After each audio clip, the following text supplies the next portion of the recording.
It's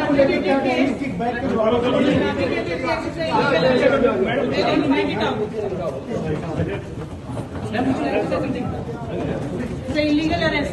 You're going to fight it out in the court. It's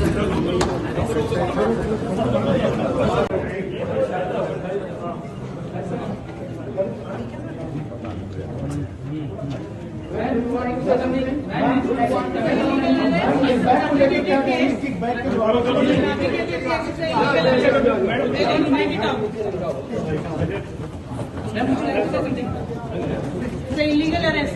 You're going to fight it out in the court. It's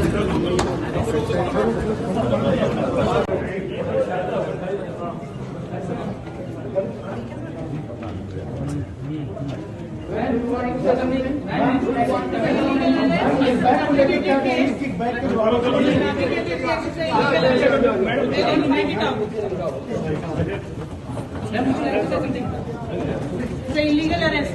You're going to fight it out in the court.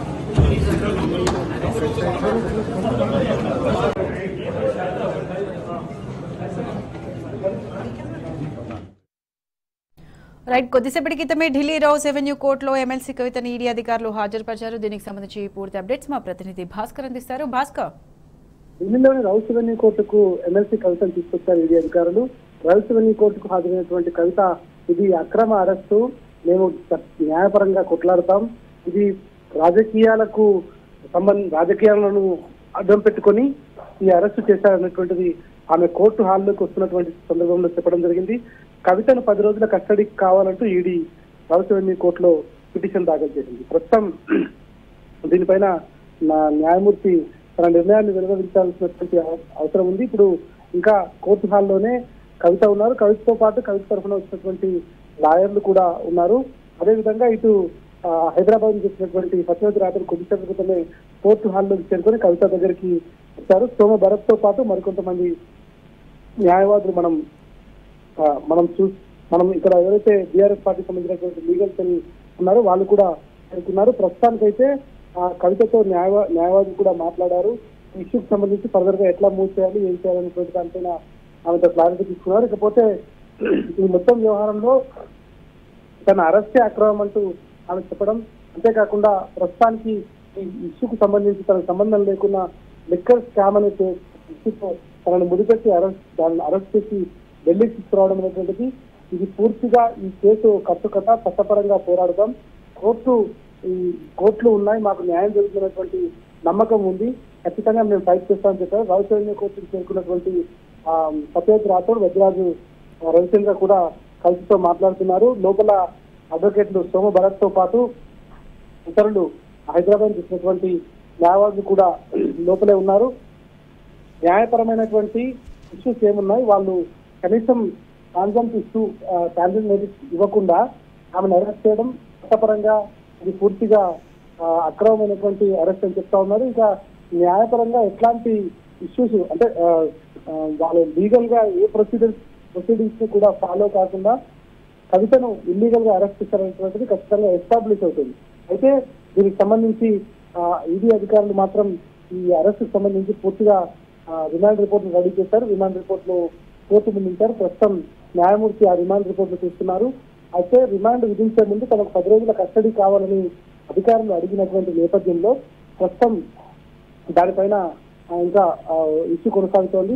Court ప్రాంగణంలో మాత్రం పూర్తిగా ఢిల్లీ పోలీసులు, కేంద్ర బలగాలతో పెద్ద ఎత్తున పోలీసులు బందోబస్తు నిర్వహిస్తున్నారు. ఎవరిని కూడా లోపలికి అలౌ చేయడం లేదు. కొంతమందిని మాత్రం అంటే మీడియాతో పాటు వాళ్ళకి పాసెస్ ఉన్న వాళ్ళు మాత్రమే లోపలికి అలౌ చేశారు. కవిత మాత్రం లోపలికి ఎంటర్ అవుతున్నటువంటి సందర్భంలో చాలా క్లియర్ గా చెప్పారు, ఇది ఇల్లీగల్ అరెస్ట్, మేము చట్టపరంగా న్యాయపరంగా ఫైట్ చేస్తాం, మేము కోర్టుల ద్వారా ఆయన్ని ఎదుర్కొంటాం, కావాలని రాజకీయ కుట్రలో భాగంగానే కేంద్ర ప్రభుత్వం నన్ను దీంట్లో ఇరికిందని చెప్తున్నటువంటి పరిస్థితి కనిపిస్తోంది. ప్రస్తుతం కోర్టు హాల్లోనే కవిత ఉన్నారు. మరి కాసేపట్లో ఈ కస్టడీకి సంబంధించి కానీ ఇంకా న్యాయమూర్తి ఎటువంటి నిర్ణయం తీసుకుంటారని దానిపైన పూర్తి స్థాయిలో క్లారిటీ వచ్చే అవకాశం కనిపిస్తోంది. మరోవైపు తనపై తప్పుడు కేసులు పెట్టి తనను అక్రమంగా ఇరికించారంటూ లోపలికి వెళ్తూ కవిత చెప్పినటువంటి నేపథ్యంలో ఇప్పటికే తెలంగాణ వ్యాప్తంగా పూర్తి స్థాయిలో ఆందోళన కొనసాగుతున్నాయి.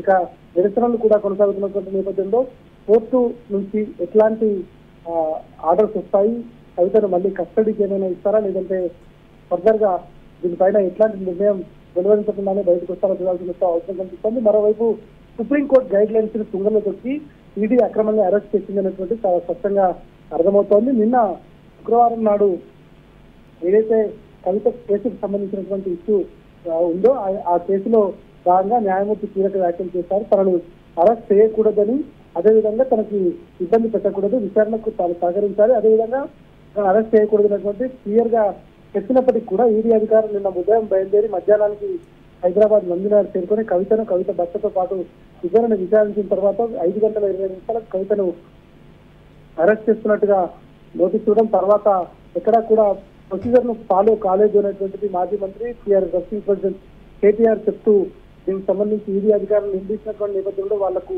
సరైనటువంటి సమాధానం చెప్పకుండా వాళ్ళు వెళ్ళిపోయారు. దీనిపైన న్యాయపరంగా ఫైట్ చేస్తామని చెప్పారు. ఇప్పటికే సుప్రీంకోర్టులో పెండింగ్ ఉంది కాబట్టి ఈ రెండు ఇష్యూస్ ను దేశ అత్యున్నత న్యాయస్థానం దృష్టికి తీసుకెళ్లి ఖచ్చితంగా అక్కడ మాకు న్యాయం జరుగుతున్నటువంటి నమ్మకం ఉన్నటువంటిది టీఆర్ఎస్ పార్టీ ఫైట్ చేస్తుంది. ఆ లీగల్ ప్రొసీజర్ తో పాటు ఇటు మిగతా ప్రజల్లో కూడా ఇది అక్రమ అరెస్ట్ అనేటువంటిది చాలా స్పష్టంగా కనిపిస్తోంది కాబట్టి ప్రజల్లో కూడా ప్రజా కోర్టులో బీజేపీ పనులను ఎండగడతామని చెప్తున్నారు. ఇటు న్యాయపరంగా కూడా లీగల్ గా ఎక్స్పర్ట్స్ ఎవరైతున్నారో వాళ్ళతో కలిసి ప్రస్తుతానికి కోర్టులో ఈ ఇష్యూకి సంబంధించినటువంటి తీసుకెళ్ళడానికి ముందుకెళ్తున్న పరిస్థితి కనిపిస్తోంది. మరి కాసేపట్లో ఎమ్మెల్సీ కవిత కేసులో కీలక తీర్పు రైతు కోర్టు నుంచి వచ్చే అవకాశం కనిపిస్తోంది.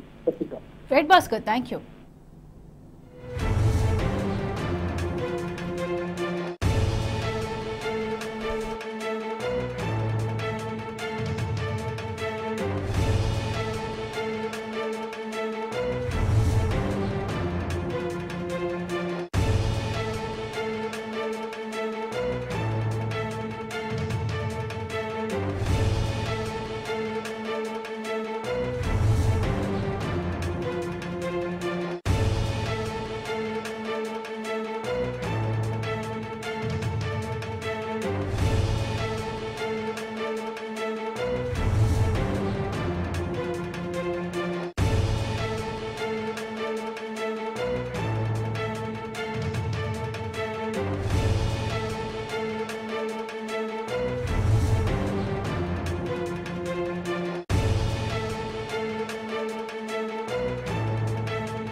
చేశారు.